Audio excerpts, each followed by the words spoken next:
Very big part of all of this are the women whose courage has reshaped the conversation around accountability and transparency. After years of being overlooked, they now stand at the forefront of this historic push for the full release of the files.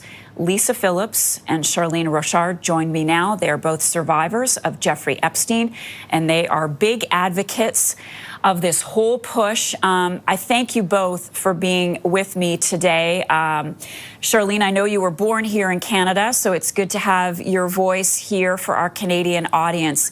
I want to begin by asking how both of you feel this morning after what happened in the Senate last night. It seemed almost inconceivable just a few days ago really, that there would be so much support for the release of these files. So Lisa, I'll start with you and then go to you, Charlene. Probably the best day of my life, well, one of the best days of my life, to feel seen, validated, and heard for the first time that we've been fighting this fight. For me, it's been almost 6 years, and for many of the survivors, it's been decades. So it just was overwhelming, and it just felt really, really good to have so many people in Congress behind us. Charlene, were you surprised? Well, we kind of expected it because we did have a lot of people standing behind us. But as we were waiting there and we just saw 5 votes come in, 10 votes come in, we were like, oh my gosh, are we actually going to get all of these votes? And then all of a sudden they all came in except for one. And it was just extreme relief. Like, we feel like now we can move forward, and we've been working so hard. It's been 5 administrations, almost 30 years of fighting this. And this is amazing. It's an amazing moment in history, to be honest. So when you hear President Trump saying that this is a Democratic hoax, what goes through your mind? What would you like to say to him? It made us fight harder. How come? I want to say that this is not a hoax. I mean, obviously we're real. We're here. We have a voice.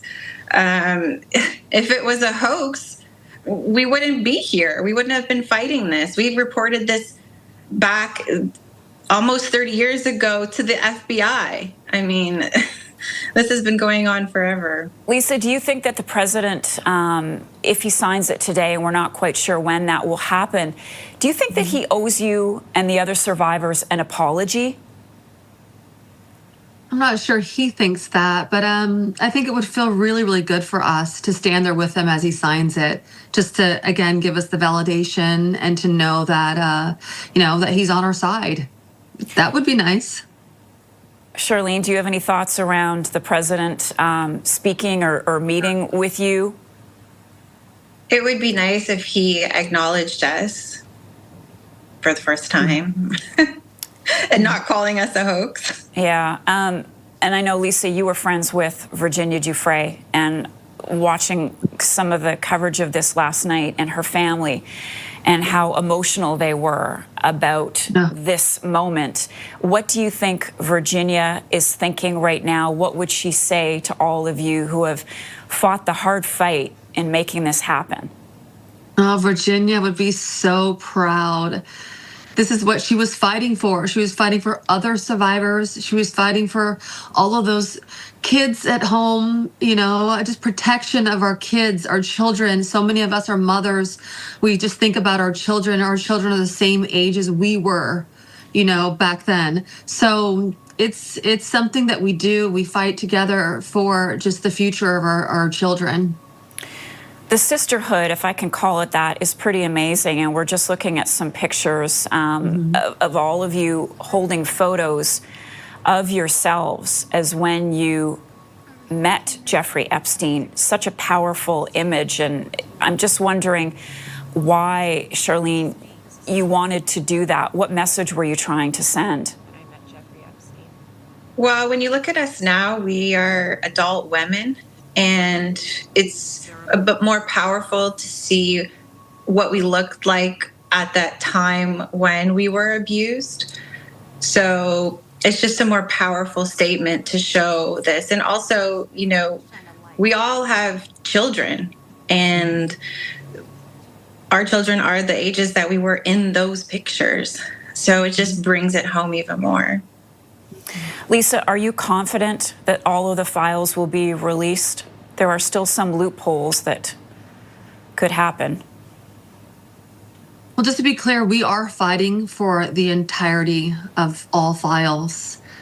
Everything logged, everything videoed, just all the information, so also survivors can connect the dots of our past. Some of us are just confused of what happened to us back then. Really? Oh yeah, we're still don't know. We're still finding out more information as survivors come forward, as they bring dates, as they bring pictures of us. It's like, wow, we're still finding out new information as we connect the dots. You know, Jeffrey sent you to this school. Jeffrey, you were on this island at this time. Oh, I was there too. You know, so it's a joint effort. It's hundreds of us. And so every one of us is confused of what happened to us back then, because that was part of, you know, his grooming and brainwashing and his control, that we really didn't know what was going on. We didn't even know back then that we were trafficked until we talked to other girls that were sent to the same person for the same audition, you know, things like that. So it was always a very confusing thing. That's why I suppressed it for 15 years. And I'm only getting answers in the last few days, few months, few years. Yeah. So Charlene, then to Lisa's point, are you concerned about being re-traumatized once the files come out? How do you deal with that? Well, I hope that the files are used in a way that supports survivors, and that we're not sensationalized. The focus should be always on safety, healing, and preventing this from happening again. So I don't think we'll be re-traumatized, but I do think that it'll be a lot of healing as long as they're released in the right way. And my final question is to you, Lisa, and this is something that I've heard asked many times, and now I have the opportunity to ask you. Why don't all of you guys just name names? Why don't you spill what you know instead of waiting for these documents to be released? Well, I don't think the public is aware that anyone involved who's a survivor has been naming names to our attorneys, to the FBI, to the proper authorities for decades. And the names are out there. Virginia Giuffre released like over 30 names. The names are out there. And when I called to survivors to say, let's come together, let's put together our own list. I mean, there isn't really a list. You know, there's people that we saw there and people that we know we were abused by. But there's a whole trafficking ring, and there's a whole there's so many people that they need to connect the dots. There's just a lot of work that has to be done. And so of course we're helping, but I mean, that is the job of the DOJ.